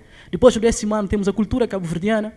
Bom, fala um pouco de tudo, a cultura cabo-verdiana, fala um pouco de tudo. Depois temos no 11º e 12º ano, para quem seguir a área de humanística, teria a oportunidade de estudar a história, um pouco de história Cabo Verde, história africana, mas muito pouco mesmo. Para quem seguir a área económico-social ou a área de artes, dificilmente estudará a história como opção, não escolhe. Então, a questão da língua materna, ela é uma questão que tem levado a vários debates. Já houve vários níveis de debates em Cabo Verde. Houve um momento que a questão era praticamente intocável, de certa forma, por várias razões, e nos últimos anos, se calhar no último decênio, nos últimos 10 anos, nós temos assistido, digamos, um debate com maior substância e algum compromisso político em relação a isso. Mas um compromisso político com alguma resistência também. Com alguma resistência, evidentemente, porque se fosse uma aceitação de todos os partidos que estão no Parlamento, se todos estivessem de acordo, isso muda facilmente. Eu há dias estive a falar com a professora Raci. A questão, primeiramente, é uma questão também política, fundamentalmente política. É preciso tomar a decisão. A língua é poder. Língua é poder. Todos nós sabemos, eu não sou da área tanto dessa área, mas língua é poder. E língua acaba por ser implementação de um sistema de crença, de valores, de pensar dentro de um contexto linguístico muito bem determinado. Então, eu disse há dias na rádio, quando eu estive no Pensar em Educação, que, eu quando faço uma pergunta a um aluno meu, que está no primeiro ano do ensino médio, em português, ele não me consegue responder, e depois faço a mesma pergunta na língua materna, ele me responde, eu fico totalmente chocado, porque eu chego à conclusão que eu estou reprovando alunos sem nenhuma justiça, de certa forma. Porque toda a estrutura de pensamento dele é praticamente a nossa língua, a língua cabo-verdiana. Então, é preciso haver este compromisso político, mas depois do compromisso político, é preciso entregar a questão às pessoas que entendem na matéria. É preciso fazer investigações aprofundadas. Nós ainda o que temos são publicações muito poucas para se tomar uma decisão. Para se tomar uma decisão, por exemplo, entre as ilhas, há algumas variações, por exemplo. Eu estou aqui, minha colega Paulina, ela é Ilha do Fogo, mas há coisas que... Paulina é Ilha do Fogo, há coisas que eles dizem na Ilha do Fogo, que nós em Santiago, eu e Michel, nós não dizemos em Santiago. Então, há um padrão que se quis que fosse um padrão único, mas que, entretanto, gerou muito debate, o Alupec, por exemplo. Não é? Gerou muito debate, que há muitos pesquisadores, investigadores de outras ilhas que, na verdade, dizem não, isso é uma colonização do variante do Cabo-Verdiano de Santiago. Então, é uma questão política, sim, mas é uma questão também que, depois de tomar a decisão política, temos que entregar o problema aos que estudam a matéria, produzir materiais, estruturar os mecanismos de ensino e acompanhar o processo.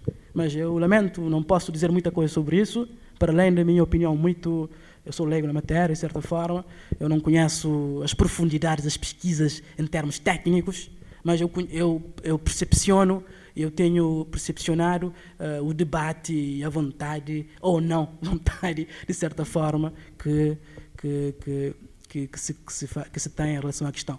E depois, há pessoas que falam de estatuto, não é? Se nós oficializarmos, depois o português perde estatuto. Bom, é um outro debate. Em Cabo Verdeano é uma corrente que diz, ok, também o português é nosso. O português é nosso. Quer queiramos, quer não. Cabral já tinha dito, a coisa mais importante que os tugas, ele dizia tugas, nos deixaram é a língua portuguesa. Porque ele utilizou muito a língua portuguesa na própria negociação para a própria independência, reconheceu que a língua foi um elemento importante para a aproximação dos movimentos e por aí fora. Mas, claro, também ele disse, o desenvolvimento só tem sentido, só se efetiva quando ele é baseado na cultura do próprio povo. Okay? Obrigada, professor. Realmente a discussão lá é ferrenha, eu estive presente, o Carlos também presenciou isso. Não é? Há muito que se discutir e, na verdade, o que felizmente também se pensa é um trabalho com bilinguismo, não absolutamente não utilizar a língua portuguesa, não. Utilizar, sim, a língua portuguesa, mas considerar também a cultura, as línguas de cultura que eles têm. Aí, como é que vai se fazer isso? É uma outra questão, né, professor, que não é para os historiadores. Mais alguém gostaria de colocar alguma questão? Gil, faz favor. Oswaldino, pegando a motivação do título, né, da sua fala, eu criei uma expectativa de encontrar inovações pedagógicas a partir das escolas. E aí eu fiquei com a sensação no final de que essas inovações ou elas eram ausentes ou muito invisibilizada por um discurso que quer impor, de certa maneira, uma inovação que não nasce, digamos, de um movimento no interior das escolas. Então, na verdade, eu queria perguntar se essa minha leitura ela é correta ou não, se você teria aí algum relato de alguma movimentação, digamos, em direção a uma suposta inovação, porque, na verdade, inovação é atributo de um outro, muitas vezes, né, que pode ver na sua prática algo que é inovador, mas que, para ele, faz parte de uma certa tradição do seu fazer. Mas, então, minha pergunta seria isso, se há um movimento de, a partir das escolas, a partir de algum projeto, etc., que possa se constituir como uma inovação. Muito obrigado. Eu também, de certa forma, eu creio que a sua leitura é correta, não é? Não está, digamos, a questão do professor, sim? E não está equivocada, porque, bom, quando eu estive a preparar esta minha apresentação com este título, depois cheguei no fim, olha, na verdade, é preciso identificar algumas inovações, não é? Porque senão ficaríamos pelo discurso, mais uma vez, pelo discurso de que, bom, as dinâmicas existem, mas entretanto não se consegue identificar propostas concretas de inovações, certo? Mas também eu fiquei tranquilo porque, de certa forma, eu quis ouvir os professores sobre o que é que eles pensavam que era preciso mudar. Não é? E nesse aspecto, eventualmente não terei sido muito claro, nesse aspecto eu consegui identificar algumas tendências de mudanças que, na minha perspectiva, podem ser mobilizadas e potencializadas. Não é? Uma das perspectivas de mudança tem a ver com algumas experiências, por exemplo, em relação a um trabalho que configura equipas disciplinares múltiplas. Não é? Mesmo que esta preocupação não é uma preocupação, equipas disciplinares múltiplas, mesmo que esta preocupação não é uma preocupação lá de cima para baixo, nós temos iniciativas nas escolas que os professores articulam-se entre vários núcleos disciplinares de trabalho, sabendo certo de que, bom, é preciso criar condições em termos de recursos, em termos de tempo, por exemplo, o simples fator tempo letivo.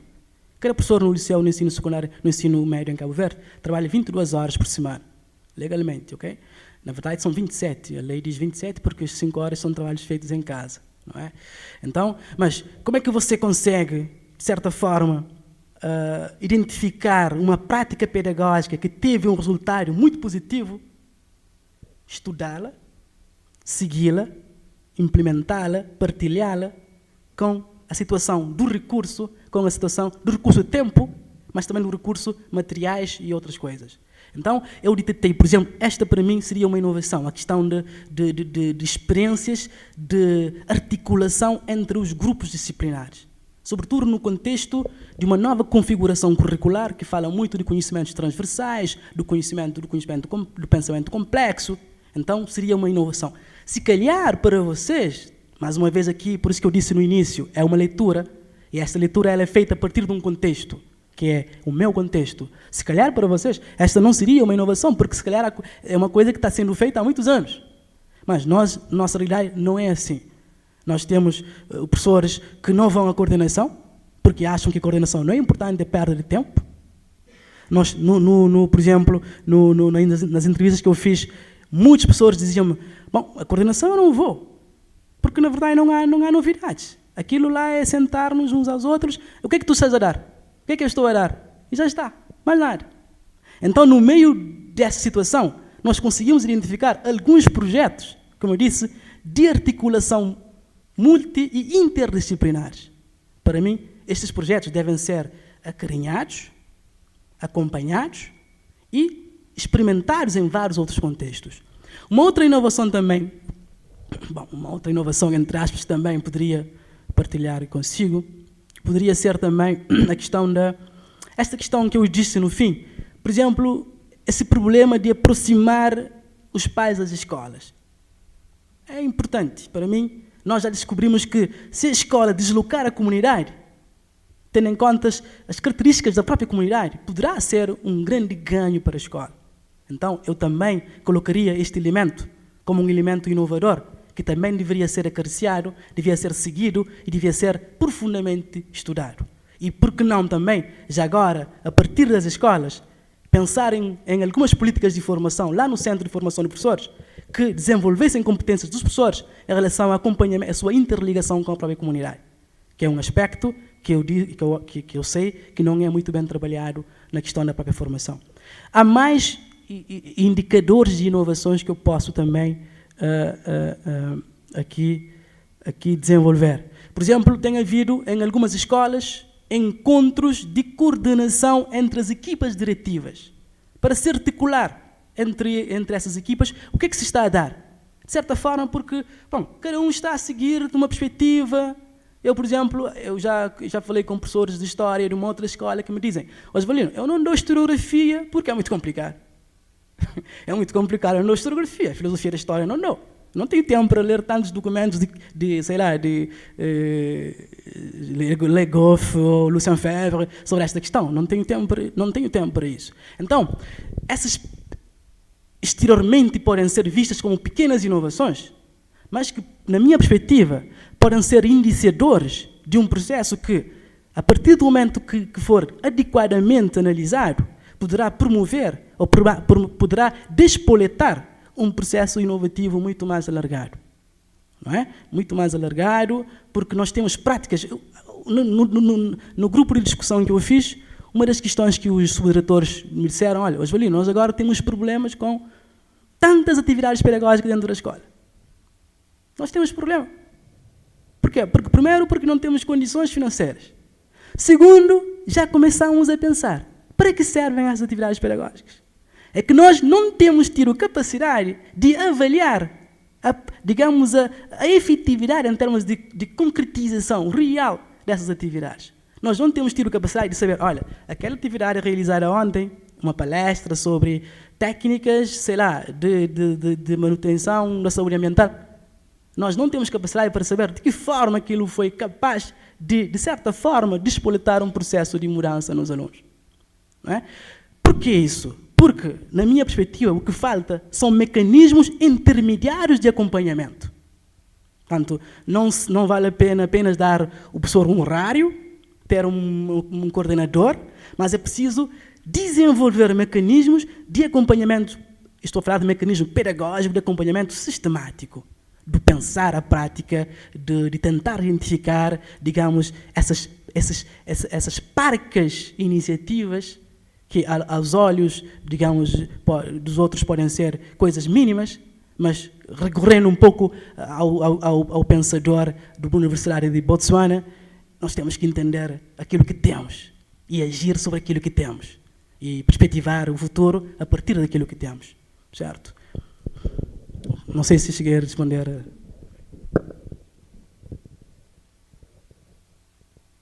Sim.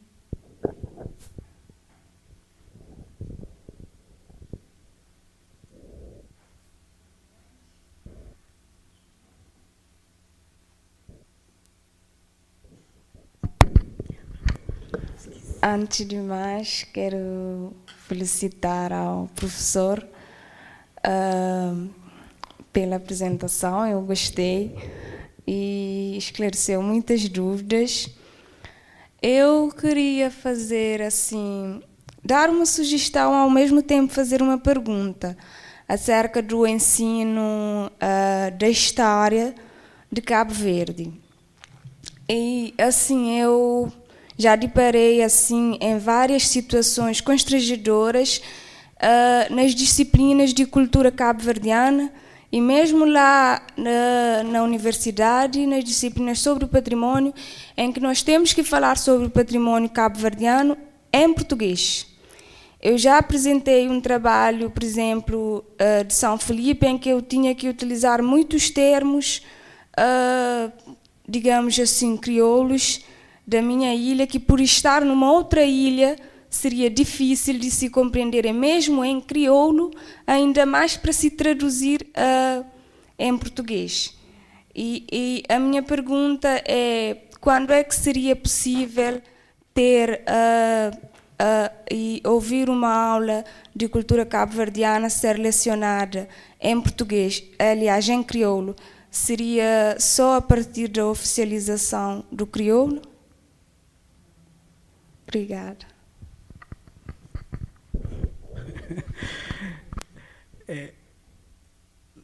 Eu já falei, eu dou aulas numa zona rural, não é?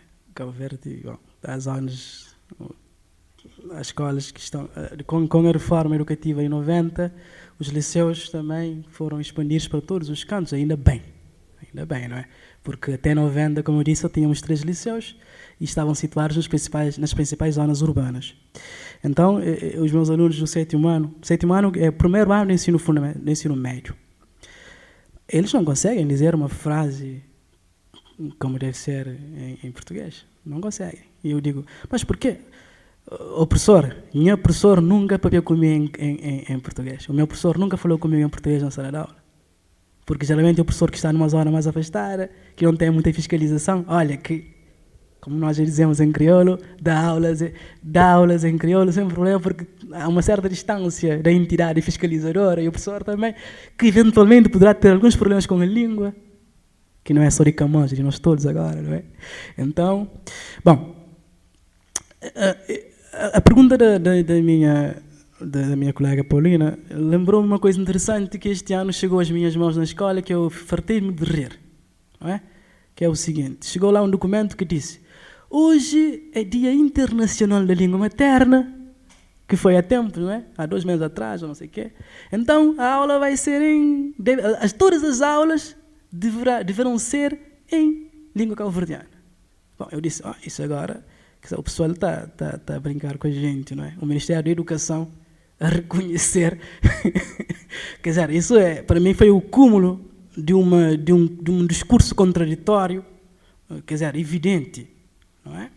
Então, bom, e os alunos diziam, professor, hoje a aula é na crioulo, todos contentes, professor, hoje a aula é na crioulo, professor, hoje a aula é em crioulo, professor, hoje a aula é em crioulo, e a participação diferente, porque os alunos muitas vezes não participam porque não sabem, não participam porque não conseguem traduzir o pensamento na língua cabo-verdiana para o português. E têm complexo de se errar em língua portuguesa. Estou a falar dos alunos do 7º ano que já tiveram 6 anos de alfabetização na língua portuguesa. Está provado que todas as línguas adequadamente ensinadas são 3, 4 anos para saber razoavelmente bem. Me corrijam os colegas especialistas na área. Então, bom, quando é que nós estaríamos em condições de dar uma aula de cultura cabo-verdiana em língua cabo-verdiana? Bom, imagino que se vieres a ser professora, Paulina, tu podes fazer isso por tu mesma, não é? E há enquadramento legal, porque está lá no documento que temos que valorizar a nossa cultura e a nossa identidade. Eu acho que, bom, isso eu não estou a ver nos próximos anos, em termos de uma determinação para isso, nos próximos 2, 3 anos. Há muito trabalho a se fazer. Mas, de certa forma, o que eu estou a dizer é que tem havido práticas de professores que trabalham na língua crioula, na língua cabo-verdiana, no ensino fundamental e no ensino médio. Eu passo pelas salas, ouço os professores a falarem, e, quer dizer, não temos que fazer nada. E, naturalmente, quer dizer, a estrutura de pensamento e tal, toda ela, nós estamos a pensar todo o tempo em língua materna. É claro que é importante dominar a língua portuguesa, é importante. Como disse a professora, a experiência bilíngue ela é importante, porque quando mais línguas tu souberes, são mais competências linguísticas e de pensamento, etc., que tu também estás a dominar. De certa forma, está provado que, se calhar, se alfabetizarmos os nossos alunos na língua materna, eles terão mais chance de ter sucesso do que se caso contrário. Então, eu espero que venha a ser um dia professora de questões de património, que também é uma outra questão também que temos que debater em Cabo Verde. Então, pelo menos, espero que nesse dia estarias em condições de utilizar a sua língua, e crioulo de Jarfogo, Ilha do Fogo, dizemos Jarfogo, Ilha do Fogo, Jarfogo, para trabalhar tranquilamente nesta situação. Mas em termos de decisão legal, eu pessoalmente não estou a vislumbrar um cenário a curto prazo. São questões que merecem mais comentários, porque não há respostas para isso, eu não tenho, sinceramente.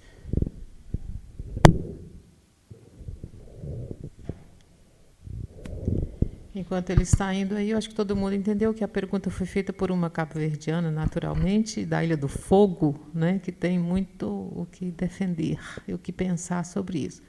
Todas essas são questões. Eu acho que há duas questões nesse caso aí, que, por exemplo, os países africanos de língua portuguesa, que ficaram independentes muito recentemente, eles têm alguns problemas, não só em relação à língua, mas também em relação à sua própria história, que nem sempre está ainda escrita para poder ser trabalhada em sala de aula. Tem isso também, né? Mas não está ainda institucionalizada, exatamente, para o trabalho de sala de aula. Então, há várias questões nesses dois aspectos, da história e da língua. Michel, pois é. Queria mais uma vez parabenizar o professor por ter trazido um pedaço de Cabo Verde por aqui, né? Mais um. Bom, enfim, queria aproveitar para colocar mais uma vez o dedo na ferida acerca da língua, mas não vou fazer uma pergunta, apenas uma intervenção, porque eu acho que a oficialização da língua é uma coisa necessária. Necessária porque, se podemos ver, nesse caso nós, estudamos gestão do património, da cultura, e a gente não tem a língua crioula como uma disciplina, se verificarmos. E também uma coisa também que eu acho ridículo é que o nosso hino de Cabo Verde, é cantado em língua portuguesa.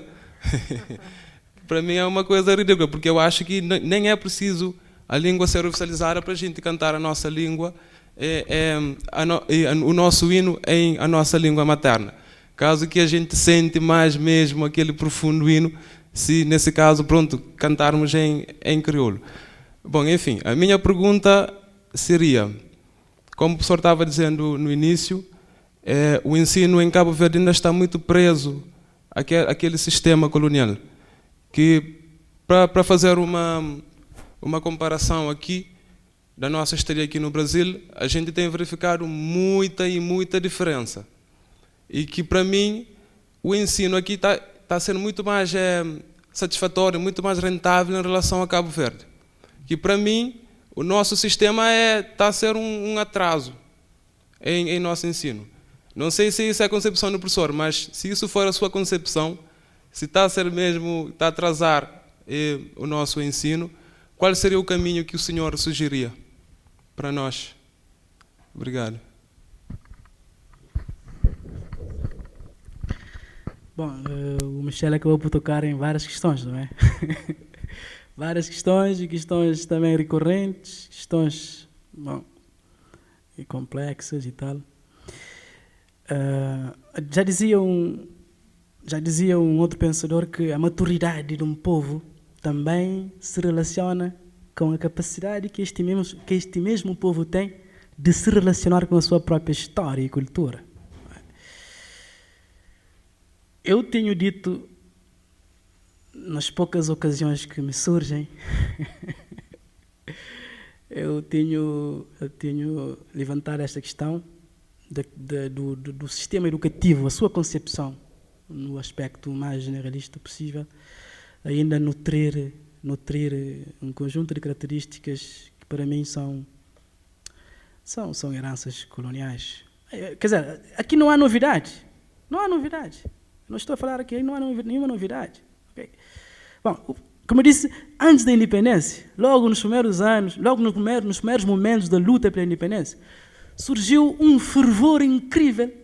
A palavra mesmo que se utilizava na altura é o desmantelamento completo do sistema educativo colonial. O PAIGC a partir de luta pela independência nacional de Guiné e de Cabo Verde, utilizou em vários momentos esses princípios, essas ideias. Não é? Mesmo no primeiro encontro de quadro de educação, houve um primeiro encontro de quadro de educação. Eu vou falar mais deste encontro na próxima depois da manhã, numa outra secção. No primeiro encontro, então, falava-se muito da questão desmantelamento. O problema é que, depois da conquista da independência, eu, pelo menos da leitura que eu tenho feito dos documentos políticos, seguindo a leitura etapa por etapa, de 75 até 80 e tal. Então, eu senti que há um afastamento evidente da ideia do desmantelamento. Até em determinados relatórios do governo que diziam assim: temos que identificar quais são os aspectos herdados do sistema educativo colonial que podem ser importantes. A ideia de ruptura pode não ser a mais recomendada. Não é? Temos isso. E eu, quando analiso os documentos estruturantes do sistema educativo cabo-verdiano, por exemplo, falamos dos planos curriculares, falamos dos documentos, tanto lei de bases, por exemplo, eu noto que efetivamente ainda perdura-se esta concepção por várias razões. O desenho curricular, não é? O ensino secundário, por exemplo, que é a área onde eu pesquiso mais, tem-se falado muito, o ensino secundário tem que ser um nível de ensino que seja capaz de dar ao educando ferramentas para se integrar produtivamente na sociedade. Desde 75, estamos a dizer, mantemos a mesma preocupação no ensino secundário até agora. E a questão que se coloca é: o nosso ensino secundário serve, neste momento, para responder às demandas do país? Ainda existe esta dúvida. Hoje, agora, nós adotamos a visão do país que queremos desenvolver em Cabo Verde, já se adotou, já se está a falar na Agenda 2030 e tal, não sei o quê. Então, fala-se muito da economia do conhecimento. Então, no contexto da economia do conhecimento, é preciso reformatar o ensino secundário para dar respostas também à própria economia do conhecimento. Mas há questões de fundo que nós ainda não resolvemos. Por exemplo, num outro artigo que eu deveria apresentar, numa palestra que não cheguei a apresentar, que é sobre o exemplo simples. Que ideia de Europa nós construímos no ensino secundário? Eu peguei neste exemplo para mostrar que o nosso sistema educativo ainda ele é pró-colonial, mais do que nunca. Que ideia de Europa construímos no nosso ensino secundário? Cheguei à conclusão que, através da análise dos manuais, através das entrevistas que eu fiz aos alunos, cheguei à conclusão que é uma ideia de antiga metrópole colaboradora, em constante harmonia com Cabo Verde, uma total ausência da África. Quando eu pergunto aos alunos: olha, o que a Europa é? A Europa é um mundo desenvolvido. A Europa é um paraíso. A África é? A África é um mundo subdesenvolvido. A África é... Porque se não ensinamos a história de Cabo Verde, enquanto nós agora ensinamos a história da África. Eu disse: a cultura africana é? A cultura africana é interessante. A cultura africana é estranha. E a cultura europeia, como é que é? A cultura europeia, ela é atrativa. Então são questões de representações, que são aspectos também que vamos discutir depois numa outra sessão. São questões de representações, que na minha perspectiva, o sistema educativo pesa um papel fundamental na construção das representações. É evidente. É claro que temos imigrantes em Cabo Verde, que têm uma relação muito próxima com a comunidade e que também jogam nesta questão de construção das representações, mas o sistema educativo tem um papel muito importante na construção das representações. Por que é que temos uma representação totalmente negativa em relação ao continente africano, a nossa história, a questão dos mídias e das representações? E por que é que em relação ao continente europeu? Com certeza também em relação ao Brasil também é a mesma coisa. O que é que o Brasil é? Brasil, nós em Cabo Verde, o que mais vemos de Brasil são as novelas e tal, o Record e o Globo. Então, não imaginam os programas brasileiros como é que param a audiência, sobretudo aos domingos, não é? Aqueles programas que eu, muitas vezes lá em casa, eu fico nervado e dá-me vontade de fechar o aparelho, mas não consigo porque não mando em casa. E pronto, então fica complicado. Então é isso. Então tudo isso para tentar responder a questão do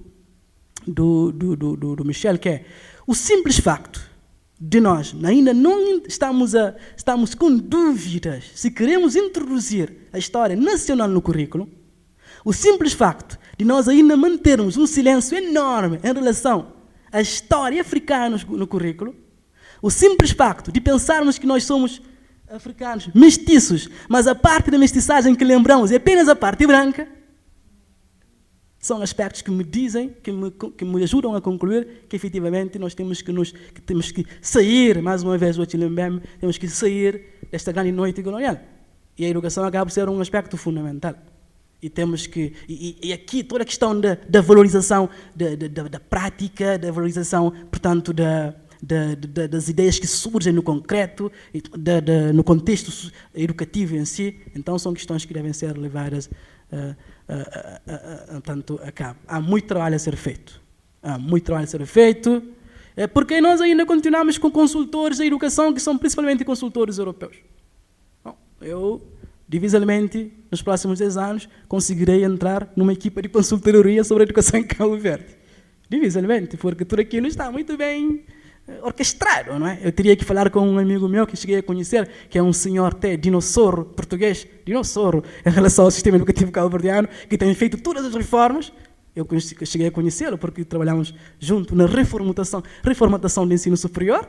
Eu teria que ser muito amigo dele para, olha, Jolinho, se calhar, olha, tu podes fazer isso e tal, não sei o quê. Aí posso entrar numa equipa de... Quando digo eu, estou a dizer jovens pesquisadores que têm interpretações importantíssimas, contribuições importantíssimas a dar, porque neste momento, em Cabo Verde, estamos a enfrentar um aspecto muito importante. A geração 76, 77, 78, que está com uma inovação interpretativa da história, sociológica e cultura muito bom, que eu até... que recomendaria aos colegas. É o distanciamento histórico. E há pessoas com perspectivas altamente interessantes e que, de certa forma, se o sistema educativo fosse capaz de acoplar essas interpretações no próprio sistema, seria muito interessante. Mais uma vez, acabo por não responder a pergunta e acabo por fazer comentários. Okay. Eu acho que essas reflexões aqui todas seriam aplaudidas muito pelo professor Victor Barros, que foi o primeiro com quem eu tive contato, e daí porque a gente pleiteou tanto essa pesquisa voltada também para Cabo Verde. O professor Victor Barros, nesse momento, está em Paris, não é isso? E nós nos conhecemos na Universidade de Coimbra, com a pesquisa que ele fazia, e tem até um trabalho sobre Tarrafal, né, que é um assunto do qual os meninos também vão falar, né? Os estudantes de Cabo Verde. Eu acho que nós vamos ter que finalizar pelo aproximar aqui do... Eu já entendi um pouco, nós temos que finalizar. Só queria lembrar que no dia 24 de abril, depois de amanhã, então, nós teremos um seminário Discurso, História e Literatura, Interculturalidade, Relações Étnico-Raciais e Diversidade Sociocultural, que é organizado pelo CEALI e pelo NERA. Então, teremos algumas palestras, inclusive dessas pessoas que estão aqui. O professor Oswaldino vai falar da estruturação do sistema educativo cabo-verdiano pós-independência. O Michel e a Paulina vão falar sobre História e Patrimônio Cultural de Cabo Verde. Não é? Agora, teremos, então, sobre análise do discurso, a professora Célia Magalhães, percurso de análise crítica do discurso. Teremos Livros da Floresta, do Registro Etnográfico à Criação Literária, com a professora Cíntia de Cássia Santos Barra, que está chegando hoje, e é da Universidade de Rondônia, e fala da sua experiência com os indígenas. E também a professora Iris Amâncio, que tratará de literaturas africanas de língua portuguesa na formação de professores no Brasil.